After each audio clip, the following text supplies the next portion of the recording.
बात उस ज्योति की जो अंधेरे में न केवल दीप बनकर जलता है अपितु प्रेम की ऐसी अग्नि बनकर उभरती है जो हर हृदय को रोशन कर देती। यह कथा उस साधक की जिसने संसार को मात्र देखा नहीं बल्कि हर हृदय को श्री राधा का दर्शन करवाया। बोल में सहज जैसी मिठास, नजरों में अपार करुणा, मुस्कान में जादुई आकर्षण जो सीधे उनसे जोड़ देता। उनके दर्शन से जीवन में ठहराव आता है, मानव सृष्टि एक पल को रुक कर सुनने लगती। उनके पास बैठने मात्र से दुख मिट जाता है, अहंकार झुक जाता है, आत्मा को ठहराव मिल जाता है। बिना किसी बाहरी दिखावे चमत्कार के मानव जीवन को सुलभ, सरल और भक्तिमय बना देते। वह साधारण इंसान नहीं बल्कि स्वयं श्री राधा उनके शरीर को माध्यम बनाकर जगत कल्याण कर रही हैं। कृष्ण के बांसुरी की कंपन उनकी आवाज में कोमल मधुर, प्रेम से सराबोर।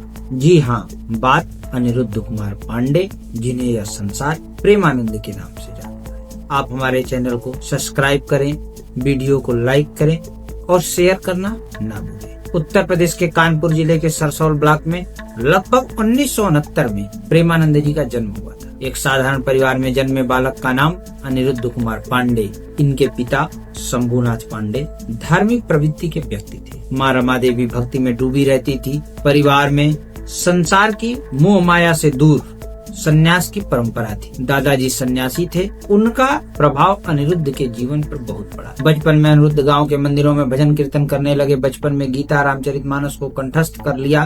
13 वर्ष की आयु में 9वीं की कक्षा उत्तीर्ण कर अनिरुद्ध का मन समाज से विरक्त हो गया। इतनी कम उम्र में त्याग, दृढ़ता और भक्ति की अद्भुत गाथा के साथ अनिरुद्ध का सन्यासी जीवन प्रारंभ हुआ। पहली तपोस्थली काशी बनी। अनिरुद्ध का जीवन काफी संयमित। एक दिन में केवल 15 मिनट ही भिक्षाटन करते थे। जो कुछ मिल जाता था खा लेते थे, नहीं तो गंगा जल पी करके दिन भर भगवत नाम का सुमिरन किया करते थे। एक दिन काशी में रासलीला देखकर अनिरुद्ध प्रभावित हो गए। राधा कृष्ण का प्रेम, बांसुरी की धुन, उनकी क्रीड़ा और वहाँ उपस्थित भक्तों का उत्साह उनको वृंदावन की ओर लेकर चल दिया। वृंदावन में श्री मोहित गोस्वामी ने उन्हें शरणागति मंत्र के साथ दीक्षा दी। इसी मंत्र ने उनको राधा कृष्ण के चरणों में समर्पित कर दिया। उनकी बीमारी कभी उन पर हावी नहीं हुई। भक्तों का आग्रह भी विनम्रता से ठुकरा दिया। किसी को कष्ट दे करके स्वयं सुख नहीं पा सकते। रोग उनको असहनीय कष्ट देता है पर उनके चेहरे की मुस्कान और हृदय की शांति को छू भी नहीं पाता। उनकी दैनिक दिनचर्या इसका जीवंत उदाहरण है। प्रेमानंद महाराज कहते हैं, जीवन का एकमात्र उद्देश्य प्रेम करना, प्रभु के चरणों में समर्पित होना।